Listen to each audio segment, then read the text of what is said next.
السلام علیکم ورحمۃ اللہ وبرکاتہ۔ آج ہم ایک ایسی دعا کو پڑھنے والے ہیں جس دعا کے پڑھنے سے اگر ہمارے بدن پر کہیں بھی درد ہو تو اس دعا کو پڑھنے سے ہم ٹھیک ہو جائیں گے انشاءاللہ۔ دعا کیا ہے؟ دعا کو پڑھنے سے پہلے ہم اس سے پہلے پڑھیں گے کہ دعا کے بارے میں حدیث کیا ہے۔ حدیث یہ ہے کہ حضرت عثمان بن ابی العاص رضی اللہ تعالی عنہ نے اپنے جسم کے درد کے بارے میں نبی کریم صلی اللہ علیہ وسلم سے شکایت کی تو آپ صلی اللہ علیہ وسلم نے فرمایا کہ درد والی جگہ پر ہاتھ رکھ کر 3 مرتبہ بسم اللہ کہو، پھر اس دعا کو پڑھو۔ حضرت عثمان بن ابی العاص رضی اللہ تعالی عنہ نے بالکل ویسا ہی کیا اور وہ فرماتے ہیں کہ میرا درد جاتا رہا۔ چلیے اب دعا کو پڑھتے ہیں۔ پہلے 3 مرتبہ آپ بسم اللہ بسم اللہ بسم اللہ پڑھیں گے، اس کے بعد دعا کو پڑھیں گے۔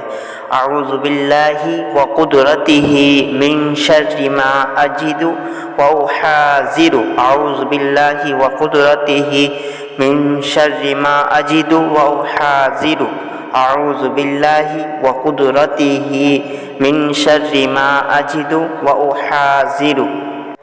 اس دعا کو 7 مرتبہ پڑھنا ہے۔ جس جگہ درد ہو اس جگہ پہ ہاتھ رکھ کر پہلے 3 مرتبہ بسم اللہ، اس کے بعد اس دعا کو 7 مرتبہ پڑھنا ہے۔ جانے سے پہلے آپ سے ایک گزارش ہے، اگر ابھی تک آپ نے چینل کو سبسکرائب نہیں کیا تو ضرور کر لیں تاکہ ان جیسی ویڈیو کو آپ پاتے رہیں۔